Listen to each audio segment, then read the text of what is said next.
Hola, hola, les doy la bienvenida pues a el último tema, la última sesión del segundo módulo de su curso de capacitación en competencias de litigación oral para audiencia preliminar. Este módulo fue práctica forense laboral. Espero que les haya pues servido para pues poder de repente tener en consideración ciertos aspectos que igual y no habíamos pensado, no habíamos considerado dentro de la adaptación de la litigación a la oralidad en este contexto del procedimiento laboral y de las audiencias orales. Entonces, hasta ahora hemos hablado ya de varios temas. Espero que hayamos podido pues, hacer la interconexión entre cada uno de ellos. Les decía yo que eran temas pues bastante amplios, con bastante margen, pues de que lo que estemos aprendiendo aquí pues se puede utilizar no solamente en la audiencia preliminar, sino también pues en la audiencia de juicio oral y además pues en muchos otros contextos de desempeño de nuestra profesión jurídica, porque pues hablamos también de técnicas argumentativas, hablamos del discurso persuasivo, hablamos de argumentación jurídica, y bueno, ¿no? Me va a gustar seguir hablando con ustedes en el futuro acerca de este tipo de temas, pero bueno, ¿no? Ahora vamos a entrar de lleno ya a este último tema que nos ocupa en este módulo, y pues déjenme decirles que pues será un módulo relativamente breve comparado a otros que hemos tenido, pero no será escaso ni omiso en ningún tema, ¿no? Intentaremos abordar pues varios aspectos que tienen que ver con la paralingüística y el lenguaje corporal. Ese es nuestro último tema. Y pues la verdad es que son pues, estas circunstancias que, como decíamos en las herramientas para la expresión oral, igual y algunas ya las hacemos de manera intuitiva, pero conocerlas y estar sumamente consciente de cada una de estas a situaciones paralingüísticas y el lenguaje corporal, pues nos va a ayudar a tomar medidas necesarias pues, para corregir ciertos problemas que estén presentando o para tomar determinadas decisiones sobre cómo abordar estas situaciones. Y bueno, ¿no? Vamos a hablar de estos dos componentes. Para empezar, la paralingüística. O sea, una cosa es la paralingüística y otra cosa es el lenguaje corporal. Vamos a dividirlo como en dos momentos o dos grandes momentos de exposición. Y vamos a empezar hablando sobre la paralingüística. La paralingüística son todos aquellos componentes de la expresión oral que se centran en las cualidades de la voz durante la actividad del habla. ¿Okay? Todas aquellas cualidades de la voz que se activan cuando hablamos, eso es paralingüística. Lo que no es lo que estamos diciendo, lo que no es el uso del lenguaje, sino el uso de la voz en la comunicación verbal. Volumen, entonación, pronunciación, ritmo y otros componentes que vamos a estar discutiendo en esta sesión o analizando en esta sesión. Vamos a empezar con el volumen. El volumen, pues creo que está evidente de qué se trata. Um, Se trata, bueno, pues de qué tan fuerte hablamos, de qué tan bajo hablamos, cómo modulamos o regulamos si nuestra voz es muy fuerte, es muy alta o es muy baja o es muy débil. La función del volumen de la voz se centra en que el mensaje realmente alcance al receptor o a los receptores. Um, Ojo, cuando hablamos del volumen de la voz, pues hay que tener en consideración ciertos temas, ¿no? Va a depender mucho de los contextos en los cuales nos desempeñamos en la litigación oral, el uso diferenciado pues, de los diferentes, valga la redundancia, volúmenes que podemos otorgarle a nuestra voz. Por ejemplo, en salas de audiencias, en la mayoría de las salas de audiencia o en muchas salas de audiencia, pues tenemos ya micrófonos incorporados que permiten que el tono de la voz no sea un problema, cuando menos demasiado relevante o demasiado frustrante, para que alcance nuestro mensaje al receptor, para que los mensajes se vayan recepcionando entre diferentes interlocutores.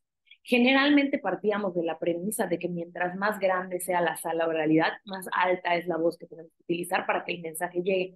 Pero como ahora hemos ido superando varios obstáculos a través de la tecnología, a través del uso de micrófonos integrados, pues bueno, no puede ser que esto parezca o no represente un problema tan grave como pudo haber sido en otro momento, en un momento distinto, pues atendiendo a las características de la sala o del lugar en donde vamos a estar desempeñando la práctica oral, ¿no? Y el debate y la argumentación oral y verbal. Pero ciertamente también, ¿no? Aunque tengamos un micrófono, hay muchas condiciones del volumen de la voz que impactan y que dan y que envían mensajes independientes de, eh, de lo que queremos decir, independientemente pues, de las palabras que estamos utilizando o de lo que estamos comunicando. Entonces, no, aunque haya un micrófono, aunque no tengamos de repente el problema pues tan grave o tan fuerte de que no me va a escuchar el juez o no me va a escuchar la contraparte o no me va a escuchar el público, igual es un problema que hemos tratado de, de solucionar a través pues, del uso del micrófono y otros medios tecnológicos. Tal vez ese no sea un problema, pero sí hay muchas circunstancias, problemas o situaciones que se pueden dar del uso de la voz, incluso con ese micrófono. E incluso puede ser que el uso del micrófono pueda incrementar, aumentar o maximizar algunas situaciones del uso de la voz cuando sean, por ejemplo, muy alta el uso de la voz o muy baja el uso de la voz. Con micrófono, pues bueno, se maximiza también esa situación, así que ojo, hay que tener mucha consideración. Generalmente un volumen medio alto ayuda a generar una imagen de confianza y seguridad en el orador. O sea, vamos a decir que el tono de voz, perdón, el volumen de la voz medio que tenemos que utilizar o que es el adecuado para litigar, para argumentar de manera oral en una audiencia, es uno medio alto. Porque, pues, primero que nada, pues no queremos estar gritando ni subir la voz, ni bajar la voz, eh, pues ni demasiado alto ni demasiado bajo. Queremos que nos escuchen claramente, pero al hacerla media alta, pues también damos una sensación de seguridad, ¿no? Yo al poder expresar la voz, no solamente en un, aquí, ¿no? En una línea como intermedia o en un volumen intermedio, sino también me atrevo a subir un poquito más la voz, eso demuestra mucha confianza y mucha seguridad y es lo que nos dice esta premisa. Entonces, hay que regular el volumen de la voz para que sea medio alto, o sea, un poco más de la media, de la normal, que podría de repente pues causar aburrimiento o causar un, no sé, una imagen o una percepción de que el mensaje es monótono, que el abogado o la abogada no se siente tan confiado o confiada con lo que está diciendo. Entonces, medio alto es excelente. Digamos que es como el volumen esperado porque pues comunica el mensaje, lo hace de manera correcta, lo hace de manera tranquila, aún podemos mantener, por ejemplo, un flujo de aire adecuado dentro de la verbalización de las palabras.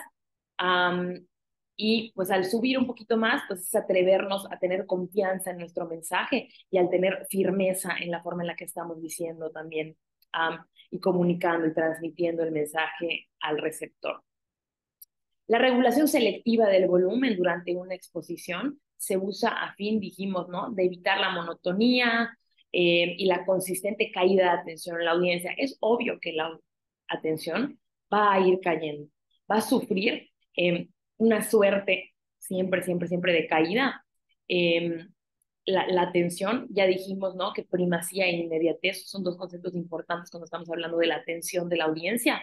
Y siempre empieza un discurso con el receptor, sobre todo el receptor que es un juez en este caso, con el receptor muy, muy pendiente y muy atento y poniendo todo el empeño para estar pendiente de lo que estamos diciendo al inicio de un discurso. Ahí es donde se generan, por ejemplo, las primeras impresiones, las expectativas.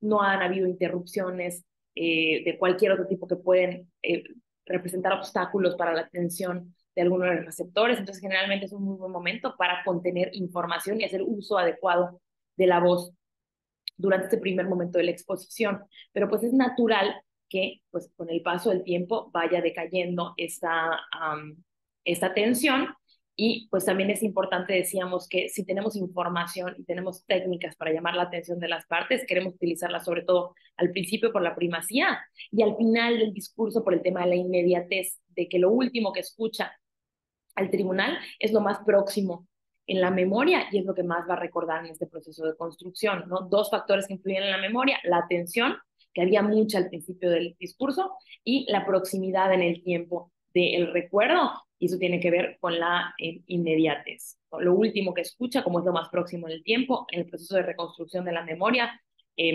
pues está más cercano, eso que estuvo más cercano en el tiempo. Entonces, siempre intentar utilizar un volumen medio alto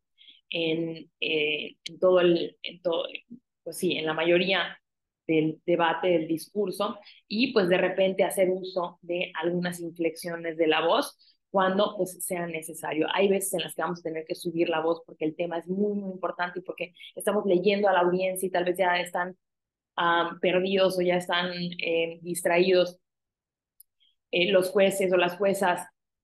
Y bueno, ¿no?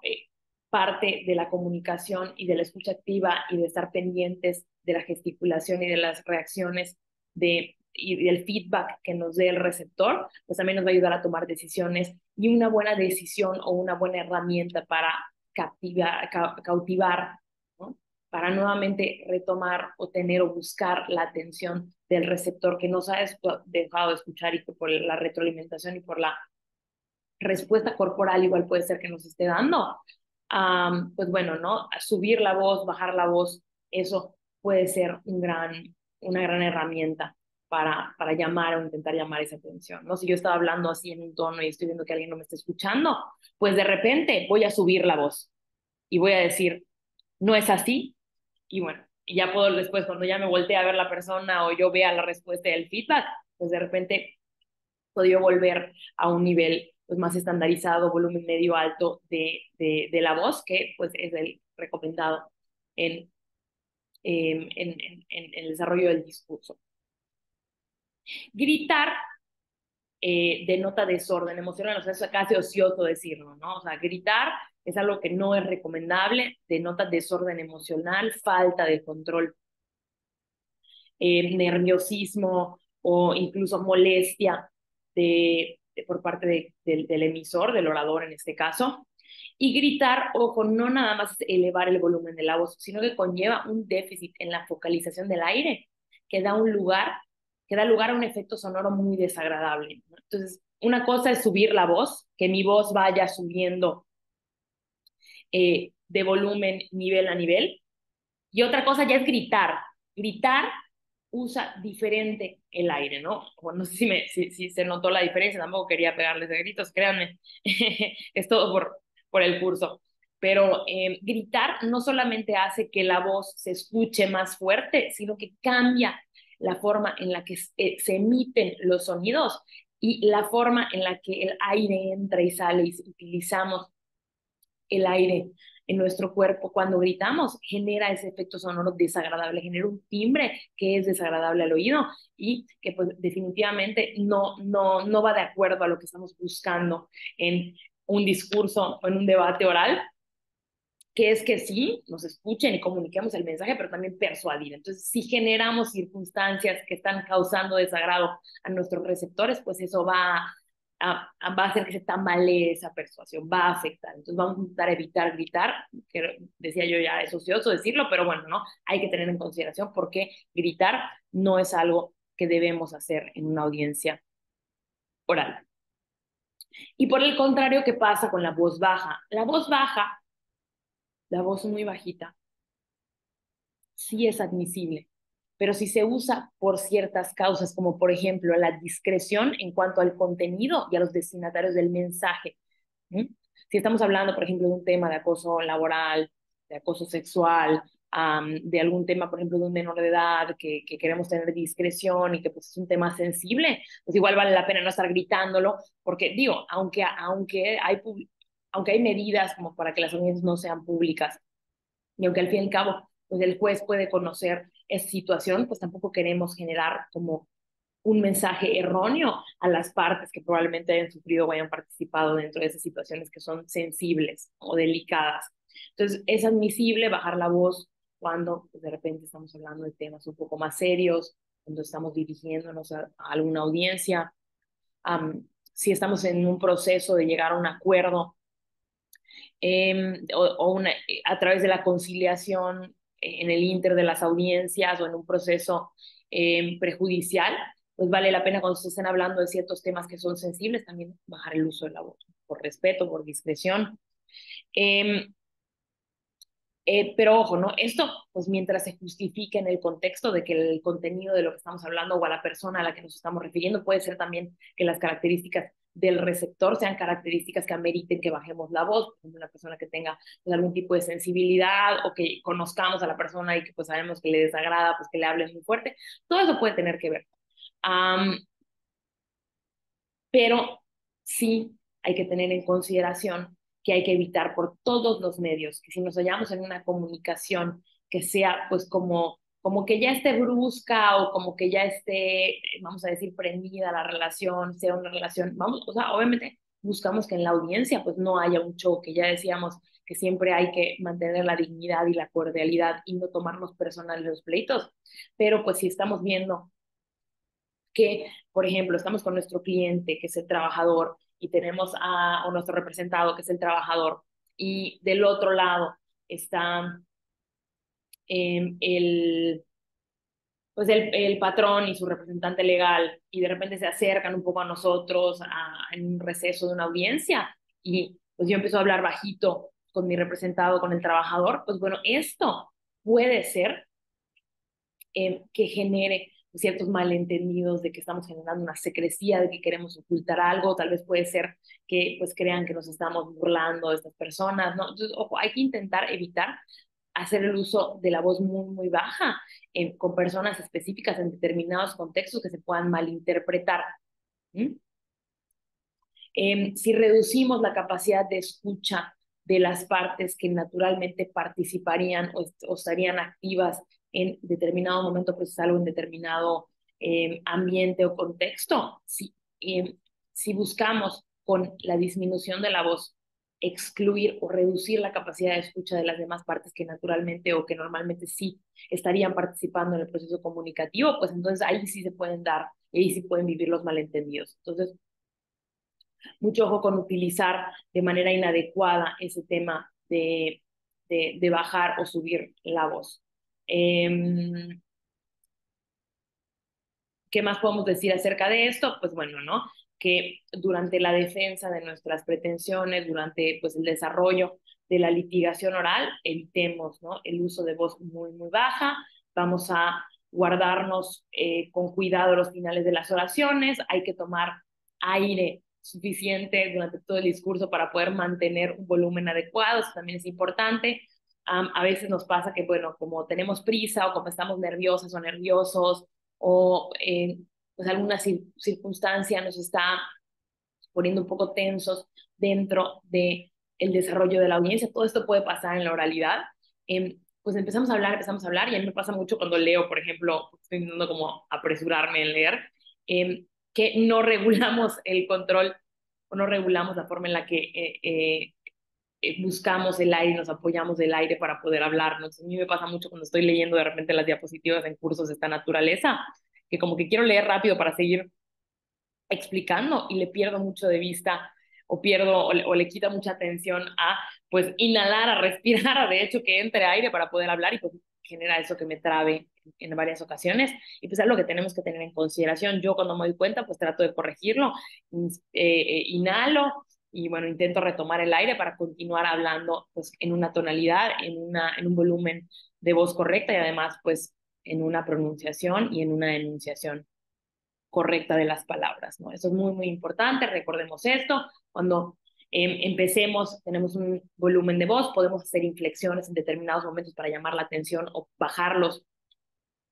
el volumen de la voz para hablar de temas pues discretos o sensibles, pero la idea es pues regresar siempre a este volumen medio alto que es el adecuado y que refleja confianza por parte del orador, y pues siempre estar pendientes de hacer buen uso y de tomar aire suficiente pues para llegar al final con suficiente pues con suficiente brío, ¿no? Con suficiente ánimo, con suficiente energía. Y pues esto es muy importante. El volumen de la voz puede tener repercusiones diferentes según su uso en las audiencias. Gritar, desagradable, bajar mucho la voz para excluir que alguien escuche un mensaje, pues puede generar malentendidos. Podemos subir y bajar la voz cuando pues, lo necesitemos para hacer ciertas atenciones o atender cierto contenido, eso se puede hacer. Y en general, mantener como volumen deseado medio alto. Luego vamos a hablar acerca del tono y la entonación. El tono alude al nivel de calidad sonora o al nivel de resonancia que se le puede dar a la voz. Ojo aquí, cada persona tiene su tono de voz, que puede ser grave o agudo, y también un máximo de resonancia que puede tener esa voz, ¿no? Esto atiende a las características físicas de cada persona. Nacemos así. El timbre, el tono de la voz, el tono, ¿no? Sobre todo el tono, la resonancia de la voz, pues atienden a características físicas que pues difícilmente vamos a poder modificar en determinado momento mientras persistan esas circunstancias físicas.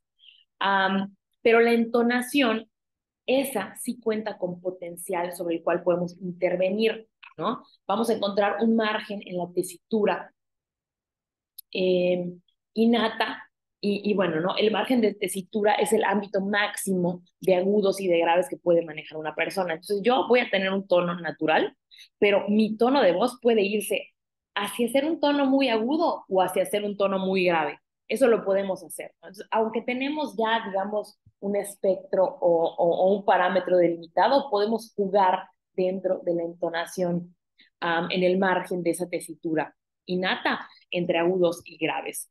El margen, algunas personas lo tienen como muy, muy ancho y otras personas lo tienen muy estrecho. Hay personas que pueden, um, como los cantantes, ¿no? Que hay personas que pueden llegar como a notas muy agudas o a notas muy graves, pues también eso pasa con la voz, no necesariamente cuando cantamos, sino también cuando hablamos podemos hacer ese uso de diferente entonación. Pues ir buscando entre los agudos y los graves de la voz. Obviamente la voz pues buscamos un equilibrio que no sea tan grave como para, por ejemplo, denotar demasiada rigurosidad y seriedad o molestia incluso, y tampoco ser tan agudo porque generalmente los timbres agudos, y eso sí hay que decirlo, son timbres que son, y bueno, también vamos a hablar del timbre después, pero tanto el tono, eh, la resonancia, el tono, el timbre de la voz, cuando se van como a muy agudos, pues son sonidos que generalmente son desagradables para las personas, ¿no? O que las personas asocian con sonidos desagradables. Entonces, cuando podemos tener o identificar, pues, cuál es este rango o este margen de la tesitura de la voz entre agudos y graves, pues podemos buscar ubicarnos de manera muy consciente en aquellos que sean más neutrales para nuestra audiencia, para nuestro receptor. Um, otro atributo vocal del que también podemos hablar es la resonancia. La resonancia implica pues como la reverbación a nivel de efecto envolvente con la que se proyecta la voz. Um, si bien es cierto, ok, la forma en la que hablamos, el tono y esto que dijimos, tiene que ver con la constitución física particular del aparato, digamos, sonoro, fonador de cada persona. Um, pues también tenemos diferentes tipos de resonancia. Los hábitos en la utilización del habla pueden menoscabar o mejorar la repercusión sonora. La tensión de los músculos de la garganta o la inadecuada focalización del aire merman la apta resonancia. Por el contrario, cuando estamos relajados y aperturamos los músculos de la garganta, eh, eh, y además pues tenemos una respiración pues adecuada, constante, un uso adecuado del diafragma, pues entonces podemos posibilitar el efecto multiplicador de la voz. A eso nos referíamos con la resonancia y la reverbación, como el efecto envolvente, el efecto de eco, el efecto de que nuestra voz llegue y sea más profunda para una audiencia. Entonces, si se dan cuenta, pues esta es una característica que podemos utilizar con la voz. La voz la podemos dejar aquí, que sea una voz que sea muy neutral, que esté muy situada en este momento. O podemos darle también una resonancia y literalmente buscar que la voz vaya a extenderse. Y eso también es algo que se puede hacer utilizando los músculos de nuestra garganta. Eh, y que eso lo permite la relajación, sobre todo de la garganta, darle como esta externación a nuestra voz. Una tesitura y una resonancia medias bien aprovechadas contribuyen a la presentación adecuada o a una representación adecuada de la entonación. Entonces, aunque nuestro tono de voz no sea el más agradable, podemos jugar con estas dos situaciones, ¿no? Que son, me voy un poco más agudo, me voy un poco más grave y busco que mi voz pues se expanda y tenga más resonancia. Entonces, de repente ahí puedo encontrar una media en la que mi voz tenga genere un sonido más agradable y llegue de manera más agradable también al receptor, que bueno, pues en este caso, pues generalmente va a ser el juez que va a resolver pues, en determinado momento y queremos que escuche de manera también persuasiva lo que le queremos comunicar. Todo esto pues es muy importante.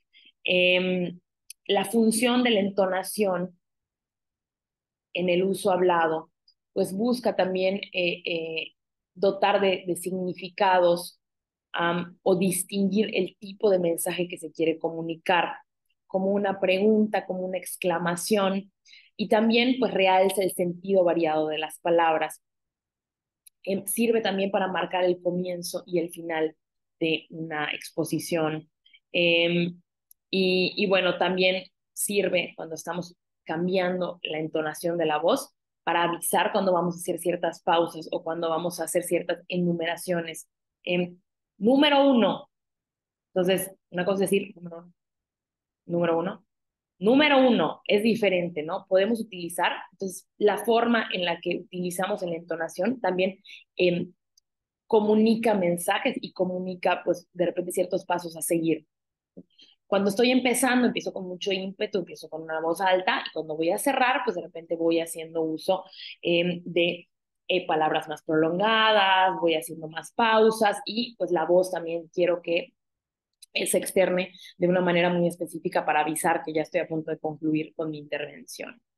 Eh, la, es muy importante también tener en consideración que cuando no corresponden el uso del lenguaje verbal, ¿no? Lo que estamos diciendo, con la entonación que le debería corresponder a ese uso del lenguaje verbal, um, pues a veces genera malos entendidos, genera problemas o barreras en la comunicación. Esto también es importante. Entonces tenemos que poder hacer uso correcto, adiestrado de la entonación en los procesos orales para darle como los significados correctos y otorgarle relevancia a ciertos elementos del discurso, ¿no? Hacer asequible los momentos del contenido monótono o aburrido, ¿no? Intentar evitar contenido monótono y aburrido y al contrario, usar la entonación como una herramienta para también persuadir y llamar la atención y darle correcto significado a lo que estamos diciendo. Entonces,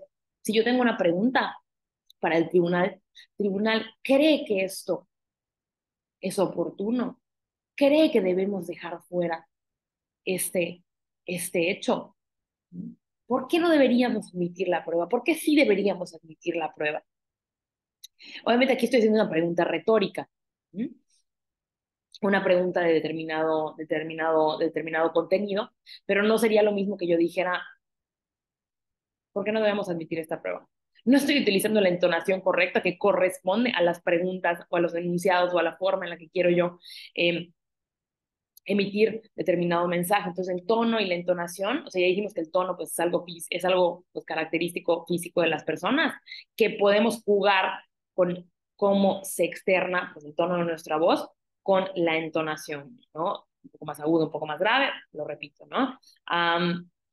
Un poco más extensa la voz o un poco más vasta el alcance de nuestra voz y también, pues, ir fluctuando la entonación para los diferentes significados que queremos darle y distinguir el tipo de mensaje que queremos transmitir, ¿no? Hacer uso de la entonación para dejar claro cuando estamos haciendo una pregunta, cuando esa pregunta queremos que se conteste, cuando esa pregunta es una pregunta retórica, cuando hacemos una exclamación dentro de nuestro discurso. ¿Pero por qué? ¿No? ¿Pero por qué? Es diferente, ¿no? Hay que hacer uso de la entonación para comunicar mensajes. Eh, y esto creo que ya lo dijimos, ¿no? La función básica de la entonación es distinguir el tipo de mensaje emitido y pues sirve mucho, mucho, mucho tener una técnica adecuada de tono y de entonación, perdón, pues para poder lograr que haya correspondencia entre lo que estamos diciendo y cómo lo estamos diciendo. Luego tenemos otro aspecto de la paralingüística que es la fluidez verbal. Es el modo en el que articulamos cada palabra y la secuencia de las palabras. Es el modo más óptimo de la comunicación eficiente. Eh, Busca evitar balbuceos, busca evitar tartamudear, busca evitar repetir ciertas palabras o ciertas muletillas, busca evitar que se solapen palabras sobre otras. Les digo que a mí, pues, un error que yo cometo mucho porque me pongo a veces muy desesperada cuando estoy leyendo las diapositivas, es eso, ¿no? Es que me pasa que balbuceo, que solapo las palabras sobre otras, que me quedo sin aire. Y eso afecta a la fluidez y a la entonación en la que yo comunico mis mensajes a veces. Entonces, intento trabajar en eso cuando pues soy consciente de esa situación. Y eso es lo que tenemos que hacer siempre en la oralidad, estar conscientes de la forma en la que estamos transmitiendo el mensaje. La secuencia, la fluidez verbal tiene que ver con la secuencia rítmica, o sea, con el ritmo que le damos al mensaje y favorece la escucha atenta y mejora la comprensión del mensaje por parte del receptor, ¿no? Eh, a veces puede ser, digo, creo que lo vamos a hablar después también, pero a veces puede ser que cuando tenemos un ritmo muy bueno, muy fluido, pues podemos marcar y todo el tiempo estar recibiendo feedback y respuestas pues de muchas formas por parte del receptor de que ese ritmo es correcto, de que nos están entendiendo, de que no tienen problema cachándonos la idea. A veces nos damos mucha cuenta por el feedback del receptor, que estamos yendo muy rápido, ¿no? Que nuestro ritmo es muy acelerado. Por ejemplo, si yo estoy así hablando súper rápido y empiezo a decir cosas y veo la cara del juez, así como que, e incluso me puede hacer la manifestación, licenciada, ¿puede por favor hablar un poco eh, más lento para que podamos pues apuntar o podamos escucharla o entenderla correctamente? Eso puede pasar, ¿no? Entonces hay que estar muy pendientes del feedback, de la respuesta del receptor y de la forma en la que el receptor pues está haciendo manifestaciones o reacciones um, para determinar si nuestro ritmo es correcto.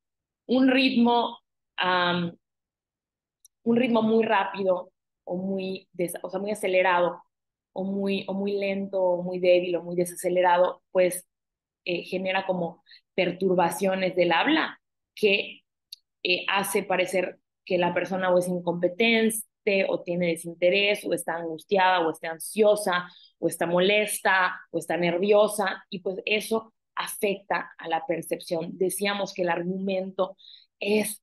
el argumento del juez, perdón, del litigante, la forma en la que nosotros nos desarrollamos en la oralidad tiene que ver con la argumentación y tiene que ver netamente con la persuasión dentro de los procesos comunicativos. Entonces, cuando hay muchas perturbaciones en la fluidez del habla, porque o son muy rápidas o son muy desaceleradas, pues bueno, no puede generar ciertos mensajes que sean ambiguos o que pues causen algún filtro o una barrera en la comunicación.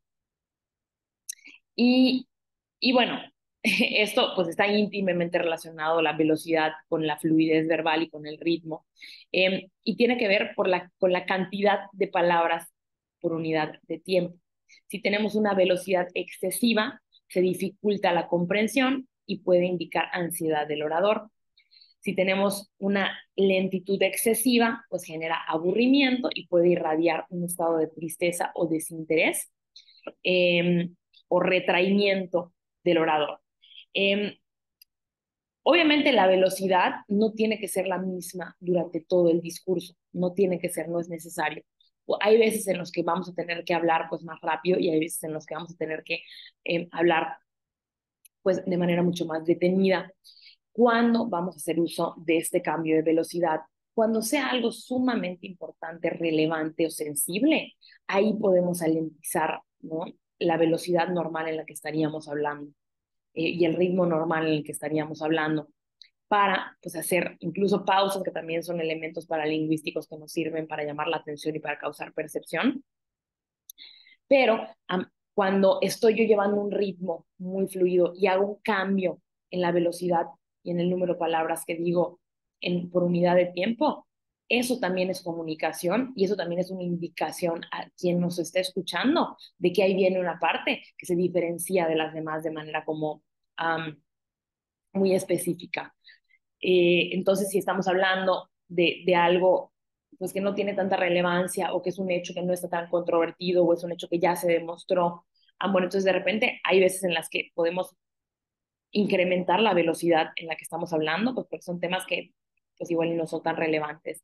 Pero en el momento en el que querramos que la gente nos escuche y nos preste atención específica, podemos hacer uso de la disminución de palabras por unidad de tiempo. Digo, son herramientas que vamos a estar utilizando para que este lenguaje hablado pues sea más persuasivo, se comunique adecuadamente el mensaje que queramos comunicar. Y bueno, ¿no? Luego otro aspecto muy, muy importante de la paralingüística es la claridad en la cual utilizamos nuestra voz, en la cual expresamos el lenguaje a través del uso de nuestra voz. La claridad básicamente es la pronunciación. La vocalización es indispensable en el lenguaje oral. La adecuada pronunciación de las palabras ayuda a la perfecta comprensión de cada una de las palabras por parte del receptor y pues del mensaje que el emisor quiera hacer llegar. Eh, Generalmente la claridad o la pronunciación es un tema que podemos trabajar y de hecho, si se dan cuenta, todos estos como elementos o componentes de la paralingüística son temas que se estudian en el mundo de la oratoria, en el marco de la oratoria que habíamos dicho en sesiones anteriores, que era un elemento que definitivamente es necesario a considerar en un discurso persuasivo. Entonces, dentro de la oratoria hay muchas técnicas para mejorar estos aspectos paralingüísticos. Y sobre todo, pues para mejorar la pronunciación, ¿no? Yo me acuerdo que cuando yo tomaba clase de oratoria, teníamos una maestra que nos hacía ponernos un lápiz, o sea, morder un lápiz y hablar mordiendo ese lápiz para que podamos entonces corregir ciertos aspectos acerca de, por ejemplo, cómo utilizábamos la lengua, que nuestra lengua estaba muy lenta o estaba muy, o los músculos incluso no estaban desarrollados. Y hay muchas formas de fortalecer estas deficiencias que pueden estar repercutiendo en la pronunciación de las palabras. Hay veces en las que la pronunciación no es adecuada de las palabras porque o no la conocemos adecuadamente la palabra, desconocimiento de esa palabra.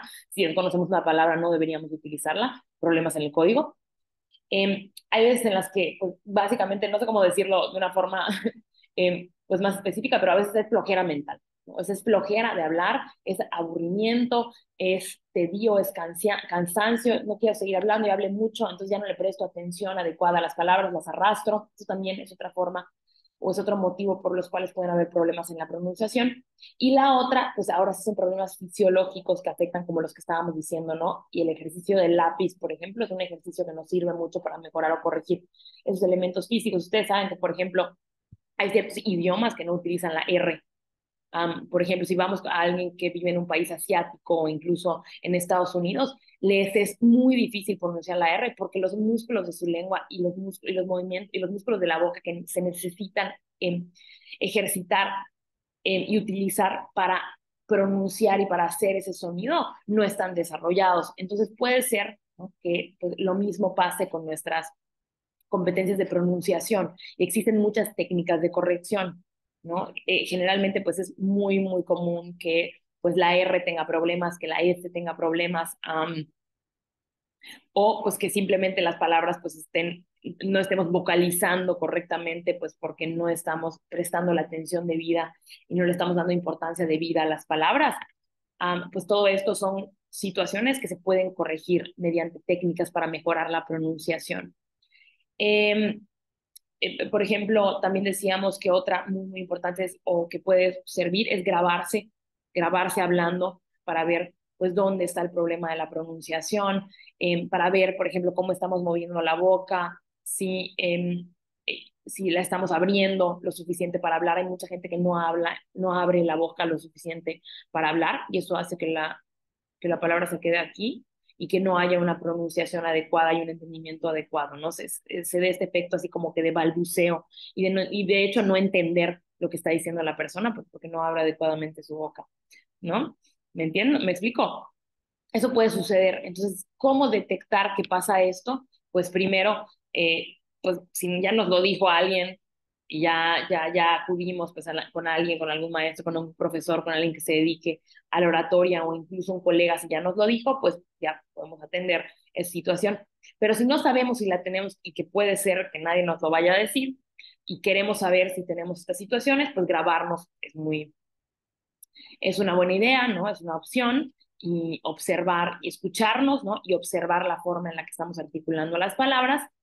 Y también otra opción es pues frente al espejo, ¿no? Hablar y practicar nuestros discursos frente al espejo y ver de manera muy consciente pues los movimientos que estamos haciendo con la boca, la posición adecuada o inadecuada que tenga nuestra boca correspondiente a las palabras que estamos diciendo. Esto también pues es muy importante. Eh, tener en consideración pues esta situación. Eh, otro, pues otro elemento paralingüístico u otro factor que afecta este tema de la paralingüística, que es el uso de la voz en los procesos de habla, es el tiempo. Si bien no hay una norma escrita que disponga la temporalización de las intervenciones de los litigantes, o sea, cierto es que hoy ni en materia laboral, ni en materia penal, ni que yo sepa en otras materias de esta característica, dice ningún código, ninguna ley, el eh, el abogado, el litigante o las partes tendrán 35 minutos, 10 minutos, 15 minutos, no lo sé, una unidad de tiempo específico para exponer sus alegatos. O el interrogatorio no podrá durar más de 10 minutos por testigo. Eso no lo dicen las leyes, pero sí hay ciertas indicaciones que nos dan las leyes que pues nos dan a entender que lo que busca la oralidad no es tener discursos sumamente extensos y ojo, hay que organizar la información teniendo en cuenta pues qué intervalos vamos a tener y qué participaciones vamos a tener dentro de las audiencias, ¿no? Qué momentos procesales y qué fines siguen o qué objetivos siguen esos momentos procesales específicos. Entonces, por ejemplo, cuando hablamos de la audiencia de juicio oral y se habla de que las partes tienen el derecho de alegar, cómo se les da el derecho a esas partes o cómo se manifiesta el ejercicio del derecho de esas partes, pues dice la Ley Federal del Trabajo que el juez le cederá el uso de la voz a las partes. Una vez desahogadas las pruebas, el juez le cederá el uso de la voz a las partes para que brevemente expongan sus alegatos. Entonces ahí sí nos dice brevemente, no nos dicen 10 minutos, en 15 minutos, pero nos está dando la indicación de que la idea es que no hagamos una recapitulación de toda la audiencia ni volvamos a repasar absolutamente todo lo que sucedió, sino que organicemos la intervención teniendo en cuenta pues que el tiempo sea reducido de determinada manera. Um, hay que hacer eh, hay que hacer pues mucho esfuerzo para adaptar. Yo lo sé. Nos encanta hablar. Yo hablo muchísimo, hablo por los codos, puedo hablar 100 años, puedo hablar horas y horas y horas. Pero hay que hacer un esfuerzo consciente de adaptar nuestros mensajes a determinados tiempos que sean,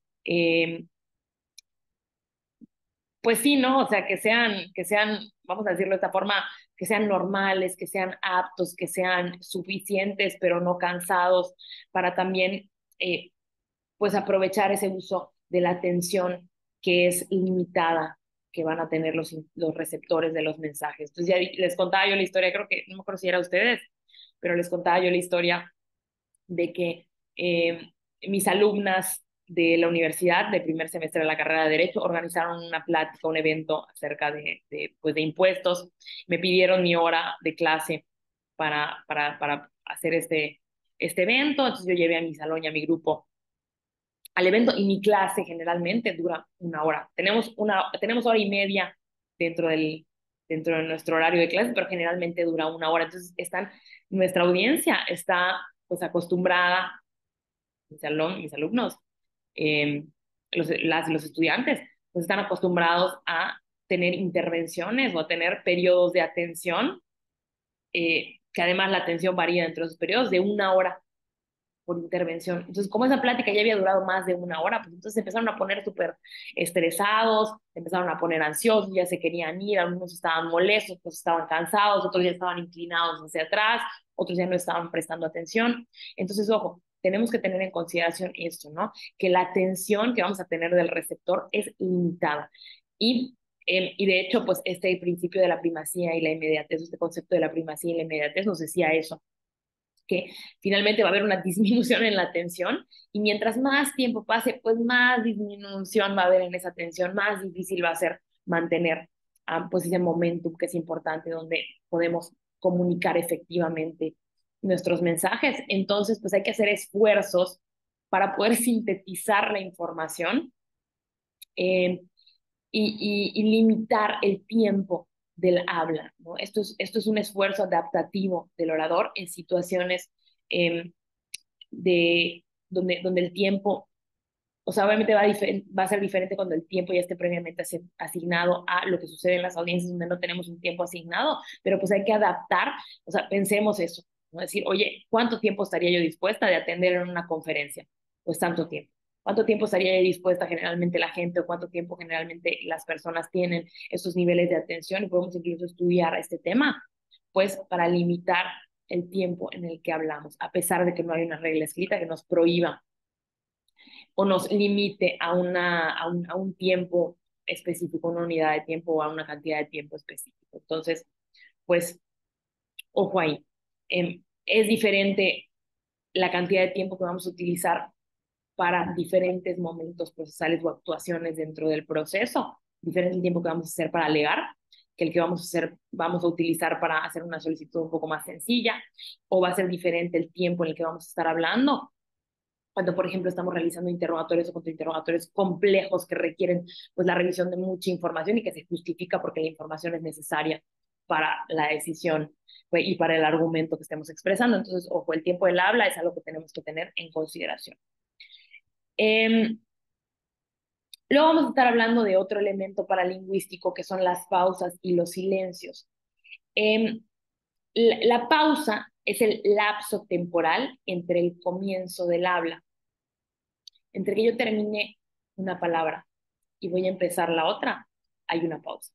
Esa pausa, ya dijimos que puede ser muy reducida cuando hay un ritmo fluido, ¿no? Cuando hay una velocidad fluida de la información, pero también podemos extender, ¿no? O ampliar el lapso temporal entre el comienzo del habla, entre cuando terminamos de decir una palabra y empezamos la otra, pues dependiendo a qué queremos, a qué significado le queremos dar esa pausa.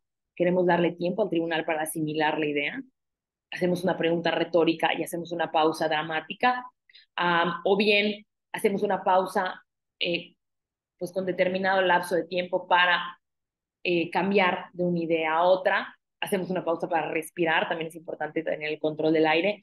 Entonces, las pausas, el uso de las pausas dentro de un discurso oral, pues atienden a muchas circunstancias que pues, tenemos que identificar y tenemos que entender que esas pausas pueden tener significados que si no están bien planteados dentro los objetivos de las pausas y los motivos de las pausas dentro del discurso, pues también puede generar malos entendidos, puede generar que perdamos el hilo, puede generar que el tribunal dentro de este proceso de comunicación y de percepción, pues crea que se nos olvidó, que no estamos lo suficientemente preparados porque utilizamos mucho o de manera muy prolongada las pausas. Entonces todo esto es muy importante.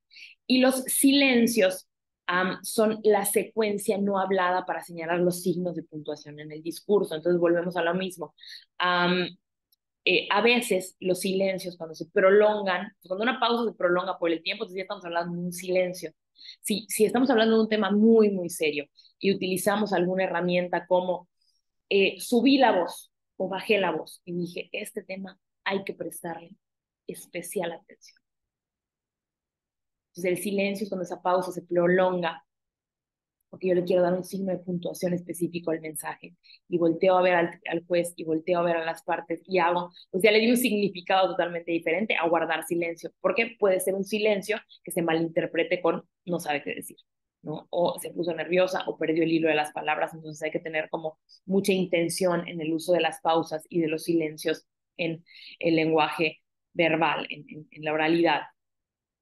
Es un gran recurso el uso de pausas y silencios para generar expectación, para generar, sin ser dramáticos, pues cierto drama o cierta eh, persuasión, pero pues su uso inadecuado puede conducir a a la retirada de atención,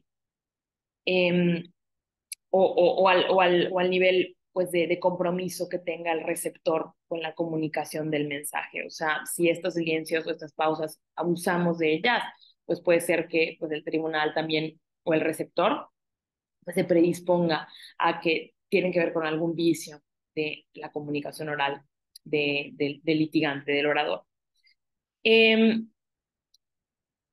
Y bueno, hasta aquí tenemos las pausas y los silencios eh, y tenemos, pues hemos repasado de manera general, pues estas situaciones que rodean o que son elementos de la paralingüística, que son aquellas circunstancias que derivan del uso de la voz en la palabra hablada, pues en la expresión oral, por supuesto. Y pues hay que tener en consideración que tenemos que, o sea, la idea de conocer todos y cada uno de estos elementos que componen la paralingüística es pues lograr una sintonía, una congruencia entre esta paralingüística, entre los recursos de la voz y el mensaje que estamos comunicando. Eso es todo, porque recuerden que el uso de la voz y el contenido del mensaje, las palabras que estamos utilizando para dar ese mensaje. Ya hablábamos de retórica, que puede haber variedad de palabras o número de palabras, eso tiene que ver con cómo se expresa el mensaje. Y la paralingüística tiene que ver cómo utilizamos estos elementos que tienen que ver con la producción de la voz, cuando ya hemos seleccionado las palabras que vamos a utilizar para dar ese mensaje. Entonces tiene que haber una sincronía, una congruencia, una alineación entre lo que estamos diciendo, cómo lo estamos diciendo a través del uso pues, de las situaciones o de las características que se generan en la activación de la voz en el mensaje hablado. Entonces, el ejemplo clarísimo de ello es si estamos queriendo plantear una pregunta retórica, bueno, pues entonces subir la voz o bajar la voz, hacer uso de una pausa, darle puntuación, hacer más grave o más aguda la voz para que se entienda correctamente, pronunciar las palabras de manera adecuada. Esa es la idea, lograr esa sincronía, esa sintonía entre los recursos de la voz y el mensaje, cómo se va a comunicar. La voz tiene un papel crucial en la exposición. Se ha de procurar, ¿no?, esta conciliación entre nosotros y nuestro propio discurso y lo que quiere alcanzar nuestro discurso. ¿Y saben qué? El hecho de que hay una sincronía, una sintonía, una congruencia entre el uso de la voz y el mensaje, creo que evidencia que el mensaje es nuestro, que lo sentimos, ¿no?, que aceptamos eso que estamos y que hacemos nuestro, eso que estamos comunicando. Si es un mensaje monótono, sin uso de estos elementos o estos recursos de la voz, pues incluso puede parecer que ese mensaje ni siquiera viene de nosotros, que no creemos, sostenemos eso que estamos diciendo, que fue realizado por el pasante o por quién sabe quién o por otra compañera o compañera en el despacho, que no está mal, pero pues el hecho de poder nosotros eh, lograr conectar o alinear los usos y los recursos de la voz con el mensaje, verdaderamente causa persuasión y da el entendimiento da luz sobre que quien está hablando en este momento conoce a la perfección el mensaje con todos sus aristas, sus bemoles, y que cree y que lo hizo suyo este mensaje. Eh, Tenemos que trabajar en conocer el discurso y en conocer estos recursos de la voz y trabajar en ellos, hacer ejercicios específicos, hacer énfasis en momentos o en información muy específica dentro de este mensaje global. Para todo eso podemos utilizar la voz y es muy, muy importante que sin gritar, sin ser demasiado lento, sin tener demasiadas pausas, o sea, de verdad buscar un equilibrio entre el uso de la voz y todos los recursos que la rodean y el mensaje que queremos comunicar. Y bueno, una vez que terminamos de hablar acerca de estos elementos paralingüísticos, quiero que hablemos acerca del lenguaje corporal. El lenguaje corporal, pues, es otra circunstancia, o es otra forma de comunicar, es una forma de lenguaje, que comunica, pero no es el uso de la palabra hablada, ¿no? No tiene que ver con lo verbal, sino es comunicación a través de signos que tienen significado entre interlocutor y receptor. O sea, dijimos que toda comunicación se usa códigos, usa un código y ese código está contenido o está lleno de signos o está compuesto por signos que son aquellas representaciones de palabras o son sonidos o son expresiones, incluso que tienen significado en determinado contexto social y que el significado que conocen y que atribuyen el receptor y el emitor son el mismo. Entonces también el lenguaje corporal es comunicación y apela o recurre al uso de signos cuyo significado comparten las partes. Entonces también hay que tener mucho, mucho cuidado y hay que tener muy, muy, muy presente. Parece que no es nada, parece que es algo que no es importante, parece que se nos olvida en la escuela de Derecho y en la práctica a ponerle suficiente énfasis, suficiente atención a este tema de la conducta corporal, pero es muy relevante porque la conducta corporal, la conducta física, es comunicación, tiene un mensaje también incluido que se está transmitiendo, todo lo que hacemos es comunicación. Recuerden ese axioma, todo es comunicación, todo el tiempo estamos comunicando, no existe la no comunicación y comunicamos con las palabras, también comunicamos con los silencios y también comunicamos con las actitudes corporales, con la gesticulación y con la conducta física. Sobre todo en una sala de audiencia donde estamos pues de manera muy cercana a quienes estamos interviniendo y nos estamos viendo todo el tiempo. Podemos ver cómo está sentada la otra parte, donde está todo es cercano, todo es inmediato. Entonces es muy importante. Y aún más cuando consideramos que ahora las audiencias, sobre audiencias orales de todo tipo, pues ahora también se están grabando y también pues hay igual ya está medios que están tomando fotos. Entonces no nada más estamos reflejando o comunicando con nuestros interlocutores y receptores pues ciertos mensajes a través de nuestro cuerpo, sino que también esos mensajes pues están quedando grabados. Antes, ustedes seguramente han escuchado hablar pues en los programas, en las películas de Estados Unidos, que cuando están en una audiencia oral, ahí no se graban, por ejemplo, una audiencia penal en Estados Unidos, no se graban las audiencias, sino que hay una persona que está escribiendo o transcribiendo todo lo que sucede en la audiencia, no la mecanógrafa o el mecanógrafo. Entonces, cuando sucede algo que tiene que ver con el lenguaje corporal o con la conducta de las partes, eh, generalmente la contraparte que quiere evidenciar o hacer ver que la contraparte pues tiene alguna conducta corporal que es mensaje al fin y al cabo, que contiene un mensaje que es comunicación, pues hace la expresión for the record, ¿no? Para que conste en el récord, la abogada está bostezando, ¿no? O la abogada está haciendo gestos con su cara, o la abogada me sacó la lengua, ¿no? O la abogada me levantó la mano, porque pues no se está grabando en ese caso y es importante dar registro, ¿no? Para el registro, tener en consideración pues aquellos aspectos de la comunicación que no son verbales, sino que son corporales y psicofísicos, pero que contienen mensajes también y son parte de lo que queremos decir y lo que queremos expresar en determinado momento. Y mucho ojo, porque la conducta corporal puede generar mensajes, o sea, sí paralelos al discurso, pero también puede generar mensajes contrarios al discurso.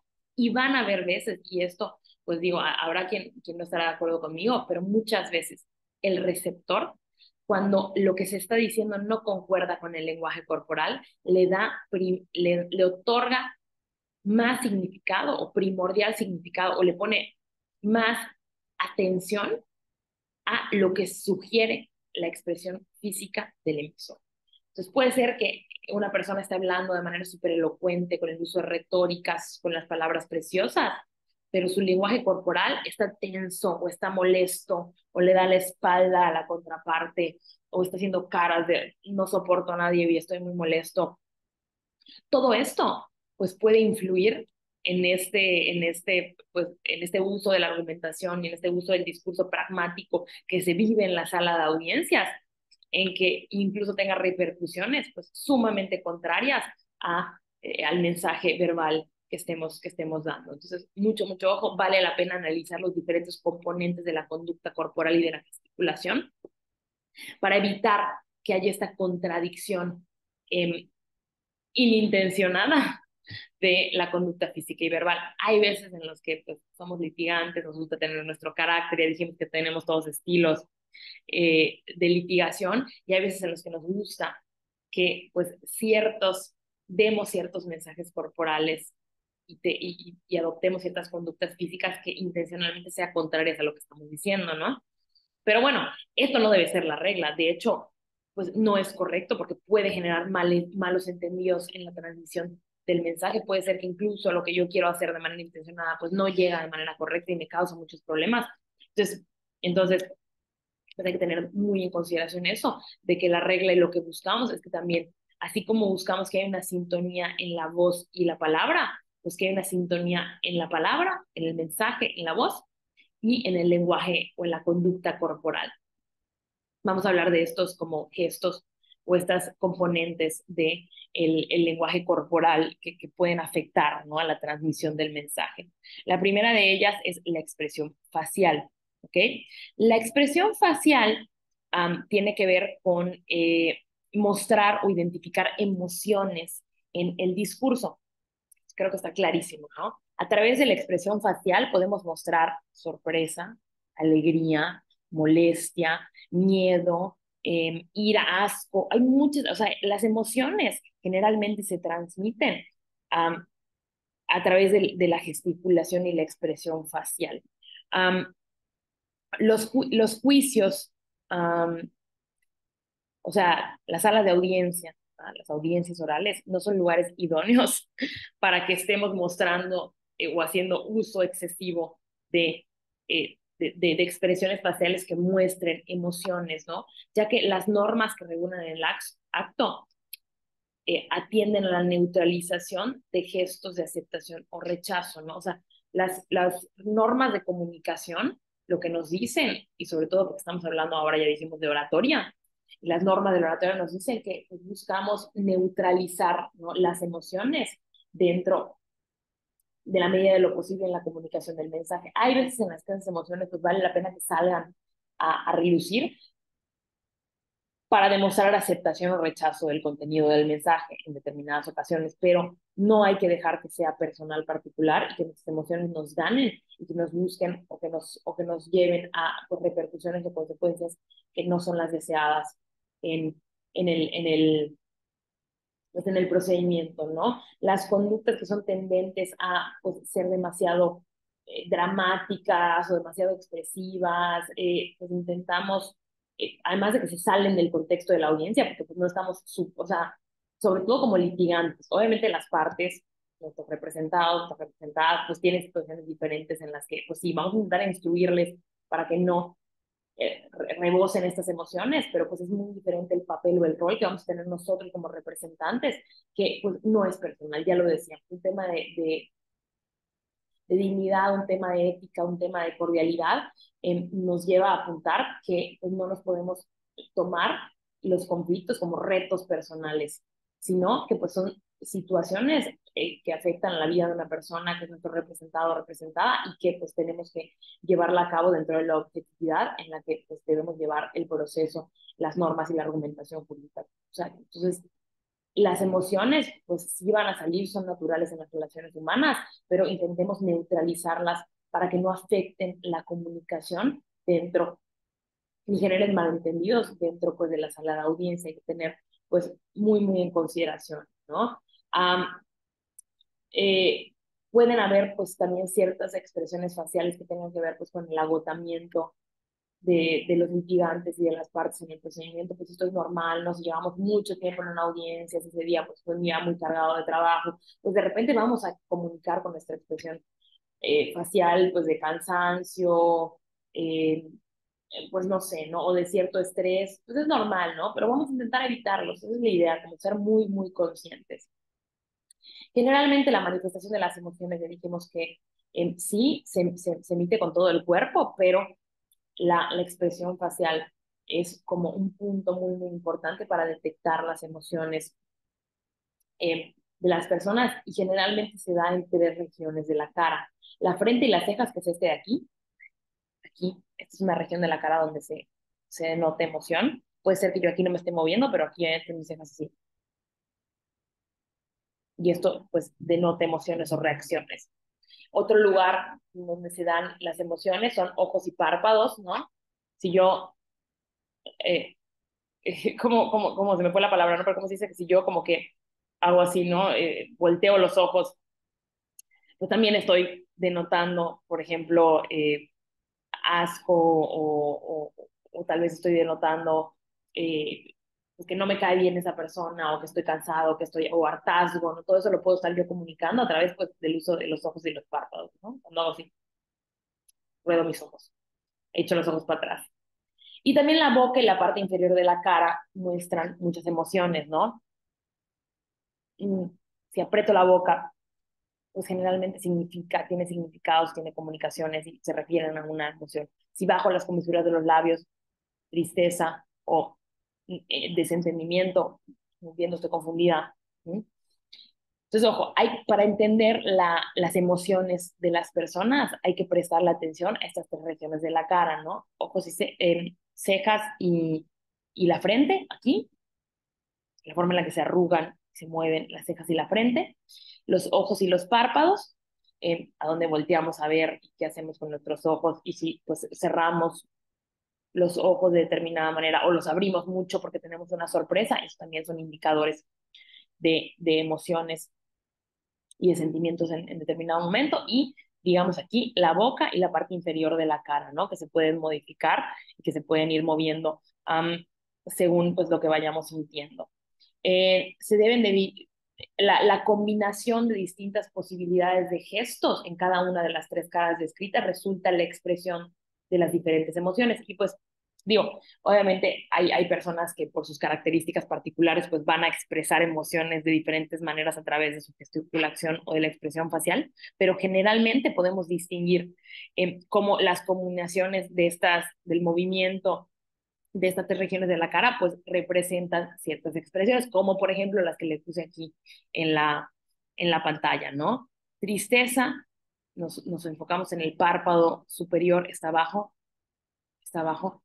La pérdida del enfoque ocular, ojos y párpados como zonas que tenemos que tener en consideración de las emociones. Y también decimos que la zona inferior para detectar la tristeza, ambas esquinas o comisuras de los labios están ligeramente inclinadas hacia abajo. Entonces, la combinación de esos movimientos o de esas circunstancias dentro de esas regiones que demuestran emociones, pues nos pueden dar a entender cuando o sea, va en dos vías, ¿no?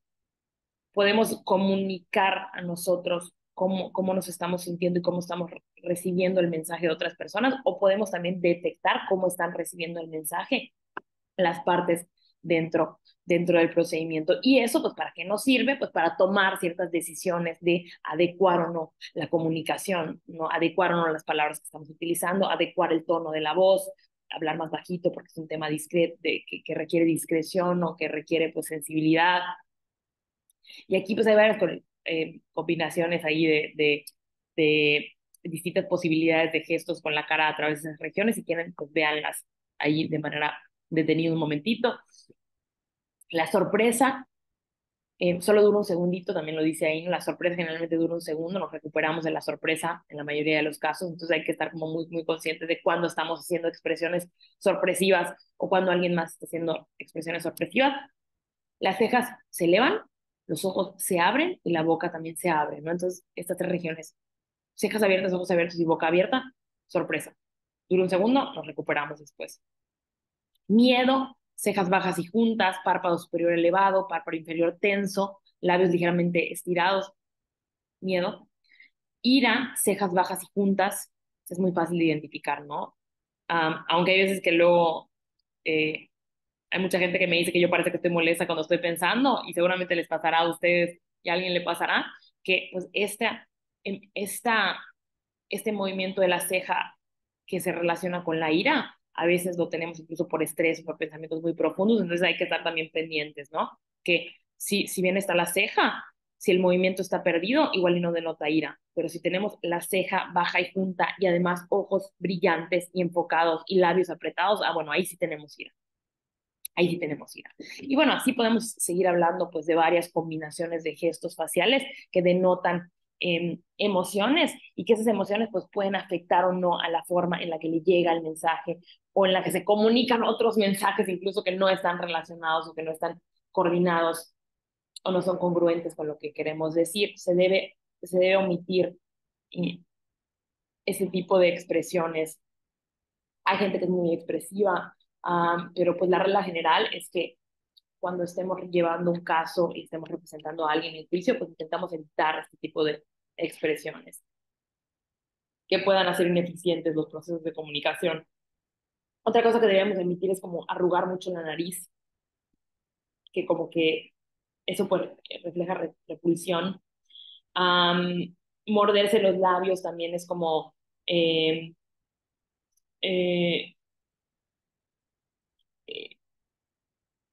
eh, como cierto estado de sorpresa o de nerviosismo, ¿no? Me fue la palabra nerviosismo, ¿no? Como que estamos mordiendo los labios, como que estamos nerviosas, ¿no? Como que estamos expectantes. Eh, y bueno, ¿no? Hay que tener en consideración esto y hay que estar pendientes para no hacerlo. Y si lo hace nuestra contraparte, pues también entender los mensajes que nos quieren llegar a comunicar y dónde vamos a tener que hacer ciertas adecuaciones, ¿no? Si vemos que está muy asustado la contraparte, el litigante o incluso el juez por este tipo de expresiones o que lo sorprendió algo, bueno, pues de repente tenemos que hacer una pausa ahí, hacer una aclaración o llevar el mensaje o el discurso a un lado pues más neutral o más seguro, pues todo esto nos va a ayudar, ¿no? Otra característica, otro componente del lenguaje no verbal es la mirada. La mirada es uno de los elementos no verbales de mayor comunicación. Los expertos entienden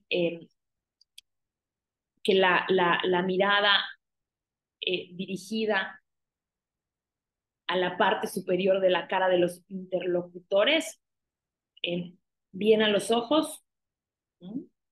O bien al contorno de los ojos. Entonces los expertos dicen, si queremos analizar la mirada y la significancia, el significado que tiene la mirada de una persona, veamos los ojos y el contorno de los ojos, ¿no? Hacia dónde están, cómo se están arrugando, dónde se están yendo, dónde está viendo la gente. Eso es la mirada, ¿no? Entonces, como norma general, y aquí les puse pues también una imagen para que la vean con calma, acerca de lo que nos puede advertir pues, cierto uso de la mirada dentro de la comunicación.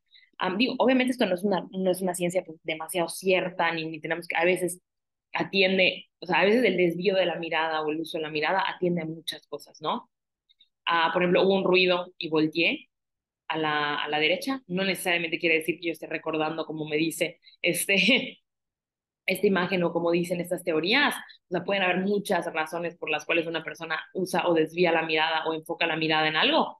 Pueden haber muchas razones por las cuales lo hace una persona, pero bueno, de manera general, podemos entender que si hay la mirada dirigida hacia determinados momentos, pues están pasando determinados procesos en el receptor. Entonces, como regla general, pues la que está arriba, el contacto directo, la visualización directa hacia el interlocutor y sobre todo a los ojos de la persona que está comunicando, o sea, del emisor, el encuentro de ojos y la visualización directa y firme entre interlocutores, emisor y receptor, fomenta la sintonía, la empatía y la comunicación adecuada del mensaje.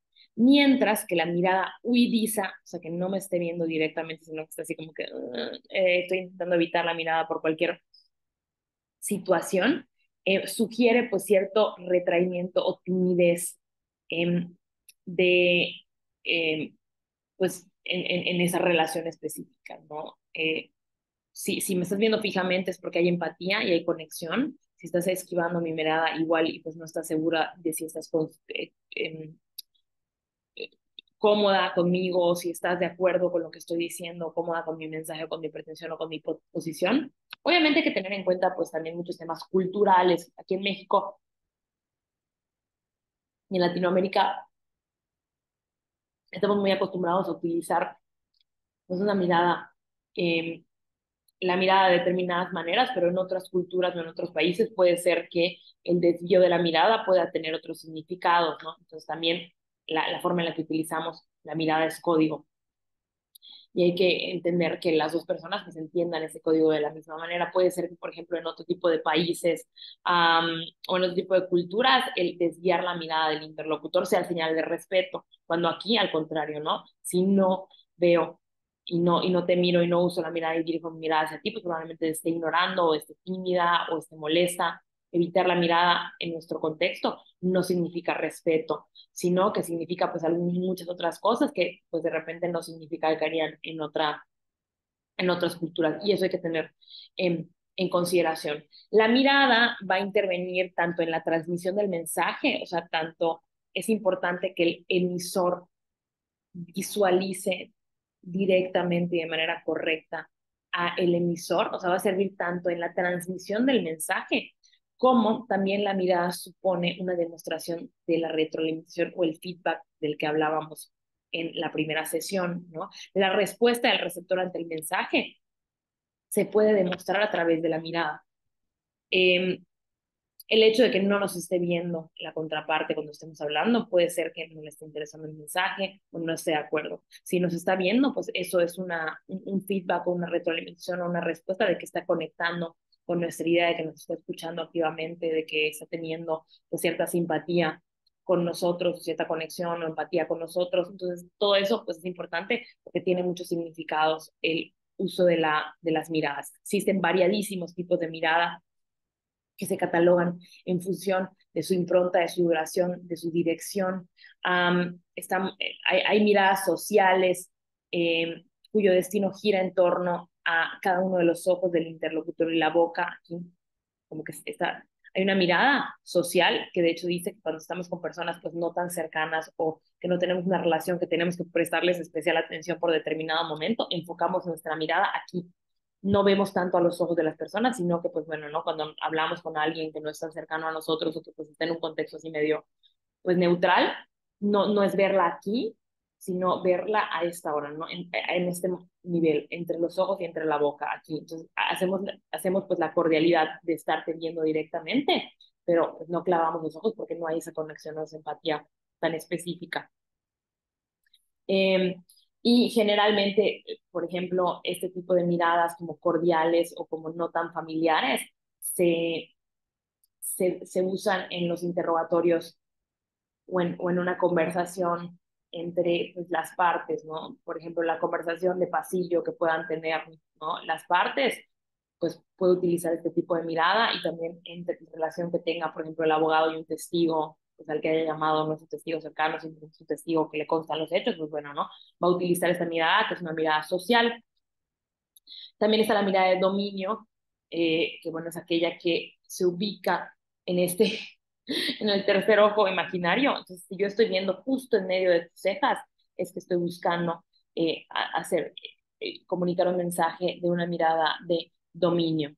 Se atribuyen efectos intimidantes, intimidatorios, ¿no? O fomentadores de un cambio de actitud por parte de los interlocutores. Y bueno, así podemos hablar de muchos aspectos acerca del uso de la mirada. También hay otro tipo de circunstancias. Por ejemplo, esto se analiza mucho en procesos, por ejemplo, de mediación y de negociación y de conciliación. Eh, Cuando estamos escuchando a alguien narrar unos hechos o expresar un argumento, también el uso de la mirada puede comunicarnos ciertos procesos mentales, ¿no?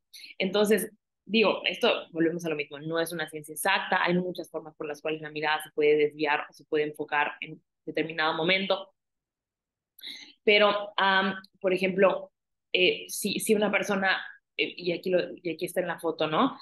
Voltea a ver está contando una historia y voltea a ver hacia arriba, es que está recordando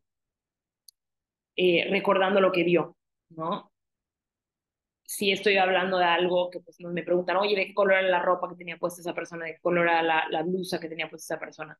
Y pues generalmente asociamos la mirada hacia arriba con la mirada hacia arriba, hacia la derecha, con que estamos recordando, accediendo a la memoria de cómo era esa persona. Entonces, si yo volteo a ver hacia arriba, hacia la derecha, digo, estoy accediendo al recuerdo visual de cómo era esto, te voy a decir rojo. En cambio, si vemos que la persona hace visual hacia arriba está intentando crear algún recuerdo. Entonces, digo, yo he visto que hay incluso cursos, no los he tomado, he estudiado un poco acerca de esto en técnicas de conciliación, no lo he estudiado, pero he visto que incluso hay cursos que hablan acerca de la detección de la mentira a través de temas que tienen que ver con la mirada y con la expresión del lenguaje de la mirada.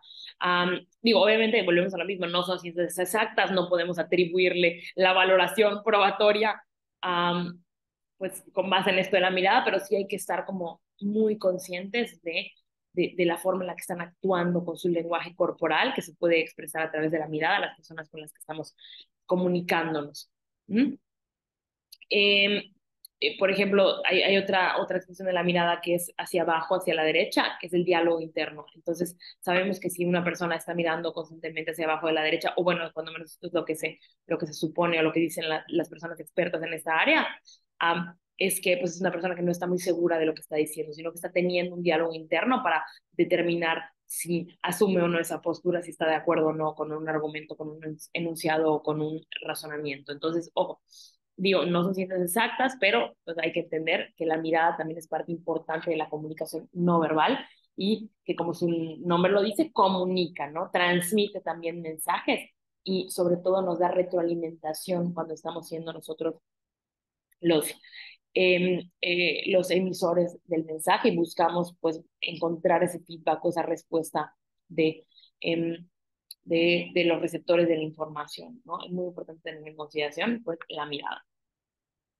Luego tenemos otro elemento u otra forma de comunicación no verbal, corporal, que es la sonrisa. Y la sonrisa, al igual que la mirada, contribuye a la empatía y facilita una atmósfera favorable a la comunicación. Entonces, así como cuando pues de repente yo conecté mis ojos con una persona y en ese momento pues vi la empatía, bueno, también la sonrisa genera una atmósfera favorable a la comunicación en las relaciones sociales, digamos.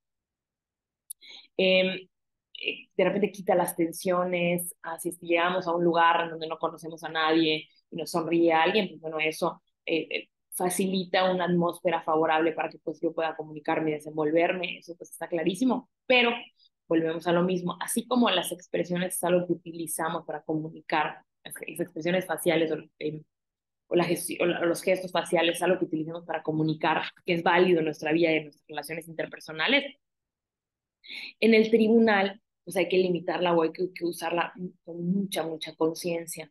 Puede generar malos entendidos. Hay que utilizar sonrisas con moderación, sensatez y neutralidad dentro de las audiencias orales, ¿no? Hay que evitar la sonrisa falsa, salvo que se quiera, ya lo decíamos hace un ratito, salvo que lo que busquemos es tener un efecto sarcástico a esa mueca, salvo que lo que busquemos es que hay una discordancia entre lo que estamos diciendo y nuestro lenguaje corporal, porque pues así lo queremos hacer, porque también es válido, ¿no? Y es parte del estilo que vamos a utilizar para determinados momentos. Por ejemplo, una sonrisa sarcástica, una sonrisa irónica dentro de un contrainterrogatorio, pues también es una forma de comunicar y de hacer ejercicio pues de determinados medios de control sobre el testigo de la contraparte. Pero pues mucho ojo, ¿no? La idea general es que no queremos abusar y generar malos entendidos y malas consecuencias o consecuencias negativas del uso de la sonrisa dentro del tribunal. Se recomienda que si vamos a hacer uso de sonrisas, pues que sean sonrisas leves, ¿no? Y de preferencia, eh, mantener pues los labios durante la intervención de la contraparte pues en una posición neutral, ¿no? Así como no es recomendable pues generar así como expresiones muy marcadas orales de emociones, pues también la sonrisa y la boca, pues es importante mantenerla pues con la mayor neutralidad que se pueda eh, durante la expresión, generar pues sí pequeños movimientos de la comisura de los labios como medida de apoyo al discurso verbal. Y una vez que se nos dé la palabra, bueno, ahí sí podemos pues, tener un poco más de comunicación y uso de la sonrisa y de las expresiones, pero pues cuando estén los cambios de turno, cuando la contraparte tenga el uso de la voz, pues intentar evitar expresar ciertas mensajes a través de nuestra sonrisa o de nuestra expresión facial. ¿Y qué pasa también fuera de los momentos procesales de la audiencia? Pues también, ¿no? Va a pasar que vamos a estar saliendo y nos vamos a encontrar al abogado de la contraparte y nos vamos a encontrar a la contraparte en el pasillo, o tal vez nos encontremos al juez o al secretario o a la secretaria. Todo eso puede pasar, entonces también ahí vamos a tener que ser cautelosos, sensatos para utilizar las sonrisas, tampoco queremos causar malos entendidos. Si sonrío pues súper abiertamente al juez, pues puede haber ahí un malentendido de que hay algún tema de imparcialidad. Si le sonrío a la contraparte puede ser que se moleste o que lo tome como una burla. Entonces, ojo, hay que ser sensatos y conscientes de cómo utilizamos la sonrisa y cómo la sonrisa puede afectar en la comunicación de mensajes no verbales. La sonrisa falsa se tiene que evitar en todo momento. No queremos, pues, justo, ¿no? Que se dé como esta sensación de sarcasmo, de burla o de mueca. Y si vamos a utilizar sonrisas que sean leves, ¿no? Y en momentos, pues, oportunos. Puede ser útil, por ejemplo, la sonrisa cuando vamos a pedir una disculpa o vamos a reclamar benevolencia en algún momento, pues también para eso, para eso pues para eso sí podríamos utilizar la sonrisa como para apaciguar ciertos momentos, ¿no? Y generar algo favorables, pero pues no abusar también de este recurso no verbal. Otro recurso o elemento no verbal que tenemos a nuestra disposición y que hay que tener en consideración es la postura. La postura alude a la posición del cuerpo y las piernas de una persona.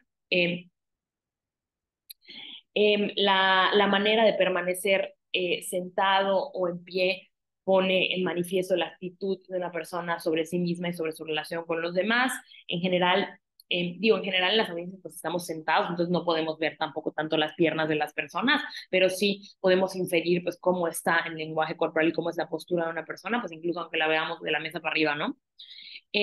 Decimos que en general la inclinación del cuerpo hacia el interlocutor denota interés. Si mi cuerpo está volteando a ver hacia el interlocutor y pues de repente tengo yo una inclinación del cuerpo y pongo mi mano y dirijo mi mirada, o sea, son muchas circunstancias no verbales que denotan atención o interés entre los interlocutores. La postura inversa, ahí se me fue una O, perdón, lo que hace es que denota todo lo contrario, ¿no? Intolerancia, incomodidad, desinterés. Si estoy así o estoy volteando a ver incluso hacia el interlocutor, ya sea que estoy inclinado o que estoy rotando mi cuerpo hacia el interlocutor, pues eso puede detonar, o puede demostrar o denotar interés. Y la postura inversa es estar echado para atrás, ¿no?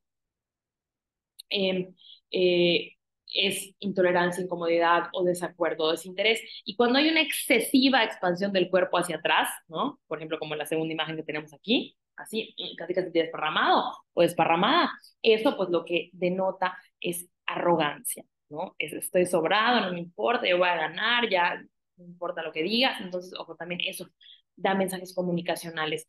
Es muy importante no mostrar este tipo de posturas frente al juez y frente a la comunicación del juez, también frente a la contraparte. Y si vemos que el juez o la contraparte están en ese tipo de posturas, generan también mensajes que nos llevan a tomar decisiones sobre si hacer una intervención, hacer una pausa, hacer una solicitud, hacer una aclaración, hacer alguna apelación, algún tema que pues pueda ayudar a mejorar el ambiente, hacer una sonrisa, todo eso pues nos interesa tenerlo en consideración para mejorar cómo va la comunicación y también la persuasión, que es muy, muy importante. Hay que intentar además pues estar lo más relajados que se pueda. Decimos que como la postura correcta sería la que está bajito, que es pues una postura que se conoce como de jinete, ¿no? Cuando estamos sentados, o sea, espalda erguida, eh, piernas alineadas a la mesa. Puede ser que pongamos nosotros pues nuestras manos sobre la mesa, o nuestras manos en el regazo, o nuestras manos cruzadas, pero pues de manera pues suelta o libre. La rigidez es lo que también queremos evitar, ¿no? No queremos ni estar desparramados, ni ser arrogantes, ni estar con brazos cruzados, ni estar volteados de manera contraria a la persona. Y tampoco queremos estar demasiado rígidos que pues denote que estamos pues, estresados o molestos o nerviosos de alguna manera. Todo esto pues hay que tenerlo en consideración. Otro tipo de circunstancia que tiene que ver con la comunicación no verbal, con la comunicación corporal, son los gestos de las manos y los brazos. Pueden constituirse en movimientos concretos que pues sus significados pues pueden ser compartidos, pero también pueden ser parte del código, los gestos de las manos. Eso quiero decir que también los gestos de las manos, las expresiones, eh, pueden tener significados compartidos por la sociedad y por los interlocutores.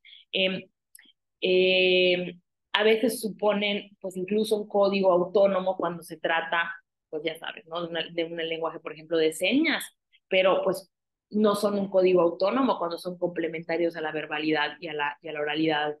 Um, como por ejemplo la posición de los dedos, la posición de las manos, si escondo o si muestro mis manos, que puede tener diferentes significancias. Pues sabemos, y seguramente en algún curso de oratoria, pues hemos hablado, hemos platicado sobre cómo pues, hay ciertas poses de serenidad o de poder que nos sirven en la expresión oral, como por ejemplo esta pose que vemos aquí en la fotografía de la derecha. Esta denota como una pose de poder, de serenidad y de tranquilidad que sirve para el discurso. También cuando nuestras manos están relajadas, pues también muestra o demuestra pues esa relajación, esa comodidad que sentimos. En cambio, si nuestras manos están ocultas, pues puede tener otros significados como cansancio, aburrimiento, arrogancia, bueno, o que no estamos de acuerdo con lo que está sucediendo. Entonces, mucho ojo porque también tiene pues mucho que ver la forma en la que utilizamos los gestos de las manos y de los brazos. Intentamos pues que los brazos estén visibles. Además, ya dijimos que si estamos sentados en una mesa de litigación, en una audiencia, pues buscamos que los brazos estén visibles en todo momento, pues también para evitar otro tipo de malentendidos, que le estoy escribiendo a alguien, que no estoy presente aquí en la audiencia o que me estoy comunicando. Obviamente están prohibidos los gestos groseros eh, y altisonantes, pero también hay gestos que pueden tener significados pues muy malos o muy groseros, como todos sabemos que son y que existen de determinada manera, evitar gestos con las manos y brazos que sean groseros y que puedan comunicar un mensaje de falta de respeto y de falta de diálogo y de falta de cordialidad y empatía y de ética en frente de las partes. Luego tenemos, ya vamos a ir cerrando, tenemos otro elemento que es, bueno, aquí como que agrupé tres que tienen que ver con la orientación, distancia y contacto físico entre las partes dentro de la audiencia. La orientación es donde está ubicado el litigante, ¿no? Hacia dónde está viendo y dónde está posicionado dentro de una sala de audiencias. La distancia es el espacio que media entre dos personas que llevan a cabo una interacción y el contacto físico se produce como consecuencia de la aproximación entre las partes. Entonces, ojo, cuando estamos en una sala de audiencias, la verdad es que pues, ya están muy predeterminadas las formas, tanto en la orientación, hacia dónde vamos a estar viendo, la distancia entre las partes, pues, donde estén las mesas y donde esté el tribunal, y el contacto físico, pues es casi nulo en las audiencias, ¿no? Salvo, pues, por el tema, puede ser algún tema abogado-cliente, puede ser que ahí sí, pero es nulo dentro de la sala de audiencia del contacto físico entre las partes en su mayoría. Entonces, generalmente este tipo de situaciones, pues las tenemos que tener en consideración, pero cuando estamos en una audiencia esto está muy controlado. Lo que sí es que, por ejemplo, cuando hablemos de diligencias que se van a practicar fuera del tribunal, pues ahí sí pueden haber otros espacios en los que la orientación, la distancia y el contacto físico pueden tener otros significados y pueden dar otros mensajes. Por ejemplo, si tengo mucha cercanía o mucho contacto físico con el juez, volvemos a lo mismo, puede haber un malentendido, puede haber un tema de imparcialidad. Si tengo mucho contacto físico con la contraparte, pueden haber temas de incomodidad y de rechazo. Si, por ejemplo, estamos en algún lugar y una persona está hablando y yo de plano me ubico en, en un lugar en el que, o en una posición en la que le doy la espalda, pues también eso es una falta de respeto y genera una comunicación de no me interesa lo que estás diciendo y no estoy presente y no hay empatía y ese es el feedback que estoy dando. Entonces, ojo, todo esto tiene que tenerse en consideración, ser muy conscientes. ¿Qué nos pasa, por ejemplo, cuando estamos entrenando a estudiantes en técnicas de litigación oral? De verdad, esto parece chiste, pero me pasa cada vez que entrenamos a un nuevo equipo. Son cero o muy poco conscientes, si no se los decimos, de la orientación que tienen en el tribunal. Entonces, por ejemplo, nos pasa mucho cuando tenemos que está la típica estructura del juicio, donde está el juez, pues digamos, como enfrente de las partes en medio. Están las dos partes, fiscalía y defensa, y tenemos al testigo aquí en un estrado. Y entonces los litigantes hacen uso del desplazamiento en la sala y de la caminata para ir a interrogar de manera mucho más cercana al testigo. Y de verdad, siempre, siempre, siempre podemos observar que la primera vez que hacen el interrogatorio sin ninguna instrucción previa, se ponen enfrente del testigo, dándole la espalda al juez y dándole la espalda a la contraparte, ¿no? O sea, como que se concentran únicamente en el receptor, pero se orientan o se ubican en algún lugar donde pues también puede generar otros mensajes para los demás interlocutores en estos procesos del juicio, en donde hay más de un interlocutor o de dos interlocutores dentro de la comunicación. Entonces siempre hacemos la corrección de decirles, a ver, tienes que buscar un lugar en la audiencia en donde pues no adoptes una postura de dar la espalda o de ignorar o de generar algún obstáculo o una barrera visual o un ruido visual que haga que, por ejemplo, si le estoy preguntando al testigo sobre que reconozca unos documentos, unos objetos o unas fotografías y la forma en la que yo me ubico, el lugar en donde yo me ubico en el tribunal, le tapa la vista al juez o la contraparte, pues eso también pues, genera ruidos y es un problema derivado de la orientación y de la ubicación física dentro del lugar. Contacto físico también ya decíamos que hasta la forma en la que apretamos la mano pues te transmite mensajes. Un apretón de mano muy fuerte y muy brusco pues genera o comunica mensajes de desagrado o de repulsión. O simplemente también si me dan la mano y no atiendo ese contacto físico, esa aproximación, pues también eso es un mensaje clarísimo, ¿no? O sea, es total repulsión, asco y desagrado por ti y no quiero tener ninguna relación contigo. Eso también pues hay que tener en consideración cuando estemos hablando de elementos no no verbales de la comunicación. Hay que adaptar la conducta, no voy a abundar mucho en este tema, pero la idea es que adaptar la conducta hasta los factores circunstanciales del espacio, ya decíamos, ¿no? Sí, ya lo platicamos. A disposición de los intervinientes, disposición de los ciudadanos partes, tener en cuenta dónde está la audiencia, tener en cuenta dónde están las partes, tener en cuenta dónde hay incluso iluminación. Si yo me paro en un lugar donde no hay iluminación y pretendo que me vean y que me presten atención, pues muy difícilmente se va a poder, eso es un ruido en la comunicación. Por ejemplo, ventilación, aire acondicionado, eso también tiene que ver con la presencia física del litigante en la sala de oralidad. Si pues hay mucho frío, me voy a estar congelando y eso va a comunicar un mensaje de inconformidad o de incomodidad, perdón. Y si al contrario estoy sudando porque estoy nervioso, porque tengo calor, pues también esto va a tener en consideración, va a afectar. Si, por ejemplo, el aire acondicionado está muy fuerte, también va a afectar en la transmisión del mensaje. Vamos a tener que subir el volumen de la voz. Y bueno, ahí vamos viendo cómo se van conectando todos estos conceptos que hemos estado platicando. Otro aspecto no verbal de la comunicación, la apariencia personal, el aspecto de una persona. Es muy importante entender que el aspecto de una persona constituye la carta de presentación y es parte de la imagen en conjunto que da una persona. No lo es todo, no lo es todo, pero es muy importante, ¿no? La apariencia personal tiene que ver con la higiene personal, el cuidado del cabello, la vestimenta, los accesorios, los zapatos, el maquillaje, cómo cuidamos nuestras uñas. Todo esto es parte de lo que proyectamos ante los receptores de la información y genera una serie de impresiones.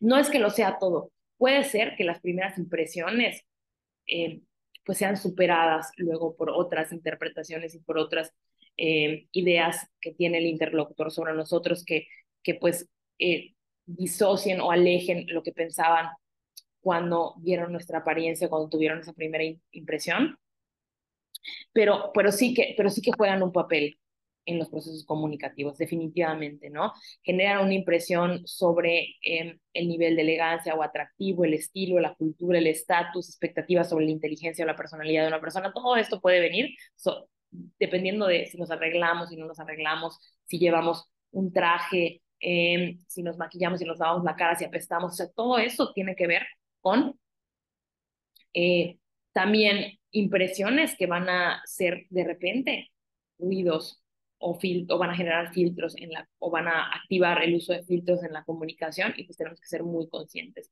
La recomendación, obvio, es tener un cuidado de la apariencia personal. No estamos hablando de tener que utilizar ropas de marca, ni zapatos, ni maquillaje específico, ni usar traje todo el tiempo, ¿no? Porque imagínate, yo que soy de Mérida, me moriría de calor si tuviera que usar traje en las audiencias.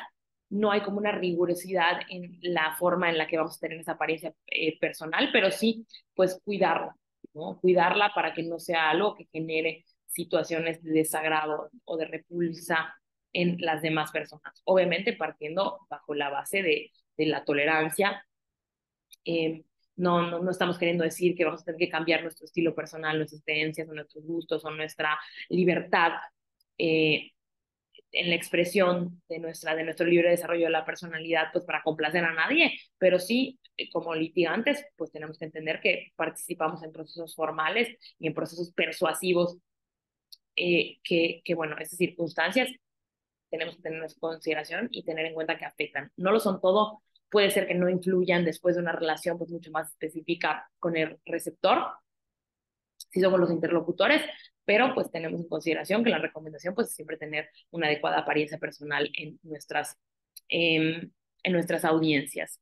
Las automanipulaciones también generan mucha distracción en la comunicación del mensaje, son toques no deliberados, por ejemplo, cuando una persona se está jugando mucho el pelo, yo me lo juego mucho, sí, o cuando se está agarrando la barba, o cuando se está rascando la nariz, se come las uñas, mueve el bolso, se acomoda la ropa. Todo esto no es que sea necesariamente melo, pero las automanipulaciones pues pueden reflejar muchas circunstancias, ¿no? O que la persona está incómoda por alguna situación del ambiente o por alguna situación del mensaje. Está incómoda la persona o tiene nervios o tiene algún problema personal. Entonces, también nos dan feedback, ¿no? Si una persona está nerviosa y frente a nuestro emisor está nervioso y estamos comunicando un mensaje y nos está mordiendo las uñas, igual y eso también es respuesta a lo que estamos diciendo. Eh, bueno, no hay que tener en consideración, volvemos a lo mismo, siempre lo digo, ¿no? Cada vez que termino un elemento digo, hay que tener en consideración que pues, puede afectar de diferentes maneras a la persuasión. Misma suerte que las automanipulaciones, los movimientos nerviosos deben ser combatidos o debemos evitarlos dentro de la audiencia porque pueden generar estrés, desagrado por parte del receptor o en el mejor de los casos, pues simplemente una distracción que en vez de estar pues pensando en el mensaje y pues estos movimientos nerviosos pues pueden ser incluso una barrera o un ruido a la comunicación. Son movimientos insistentes, dotados de secuencias rápidas, involuntarios como tics, mover las piernas, el tipo que esté el abogado moviendo la pierna como loco. A veces no se ven y no son un problema porque pues tenemos la mesa, pero pues hay veces en los que el cuerpo pues incluso se mueve y se nota que estamos pues nerviosos o agitados, el movimiento de las manos, el hacer de tic tic tic al bolígrafo, el estar tocando la mesa, agitar un pie sobre el otro, frotarse las manos, todo esto pues son situaciones que pueden generar distracción y que en un discurso persuasivo y oral hay que contenerlos, ya sea pues con el autoconocimiento y pues decirnos a nosotros mismos, bueno, hay que ser muy conscientes para intentar no hacerlo, utilizar técnicas de relajación, hasta pues el autocontrol emocional y cognitivo y si es necesario, pues la visita de un especialista, pues también hacerlo. Si tenemos un problema con nuestras uñas, que todo el tiempo nos estamos comiendo y creemos que es algo que puede estar afectando en la forma en la que nos ven o reciben el mensaje de nuestros receptores, pues también puede ser que necesitemos pues, ciertas ayudas. Y bueno, eso sería todo por este módulo, eso sería todo por esta sesión y por este módulo, ¿no? Espero que tengamos en consideración ya manera de conclusión, pues me gustaría como englobar o cerrar todo lo que hemos estado platicando. Voy a dejar de compartir pantalla. Nada más pues aquí para mandarles un saludo muy cordial a todos y todas y ya finalizar y concluir. Eh, Dentro de este módulo pues hemos estado hablando de muchos aspectos que tienen que ver con la comunicación efectiva de la información en los procesos orales. Eso es muy, muy importante que lo tengamos en consideración. Hemos estado tratando de entender cuáles son los temas a los que les tenemos que poner como una especial atención y darles una especial relevancia que se diferencian de una litigación escrita a una litigación oral. ¿Cuáles son esas cosas que tenemos que atender como los elementos de la comunicación, las herramientas de la expresión oral, lo que acabamos de ver, las herramientas paralingüísticas y no verbales de la comunicación? ¿Qué tenemos que tener en consideración para que cada vez seamos más conscientes de la forma en la que comunicamos de manera oral, que no es la misma forma de comunicación y no se adquiere la persuasión de la misma forma en procesos que son escritos, ¿no? Donde igual y las palabras y el acomodo de la información, pues en estricto sentido del mensaje, pues es lo que va a persuadir, sino que hay muchas otras cosas que tienen que ver con convencer, con llamar la atención, con lograr que el mensaje llegue en la oralidad. Y eso es lo que hemos intentado hablar, ¿no? Como darles tips, consideraciones, darles un poco de luz acerca de qué hay que tener en consideración para poder prevalecer en nuestras pretensiones en audiencias de corte oral, ¿no? Hablamos acerca de los elementos del mensaje, perdón, los elementos de la comunicación, hablamos de técnicas de argumentación oral, hablamos de qué es importante en los discursos persuasivos, hablamos también de argumentación jurídica y razonamiento jurídico, y eso nos sirvió de alguna forma u otra para entender la forma en la que va a ser utilizado nuestro mensaje. Y también pues vamos a hablar un poquito acerca de cómo la organización de la información y la selección de la información va a ser indispensable para poder crear el discurso persuasivo. Y un discurso persuasivo necesariamente tiene argumentación, sobre todo un discurso persuasivo dentro del contexto de un procedimiento laboral como el que como el que nos ocupa en este curso. Entonces, bueno, yo la verdad espero que estén muy bien, espero que sigan adelante con este curso, les deseo todo el éxito, les deseo, pues bueno, ¿no? Que esto les pueda servir de alguna forma u otra, ya sea para aprender o repasar o refutar conceptos que ustedes, que les sean importantes en su práctica profesional y pues les deseo el mayor de los éxitos, les auguro pues terminar de manera muy exitosa y muy deseable este curso de capacitación en competencias de litigación oral para audiencia preliminar. Agradezco mucho a todos y a todas por el favor de su atención y agradezco a Barroli pues por la amable y la atenta invitación. Y bueno, me quedo a la orden y les mando un fuerte abrazo.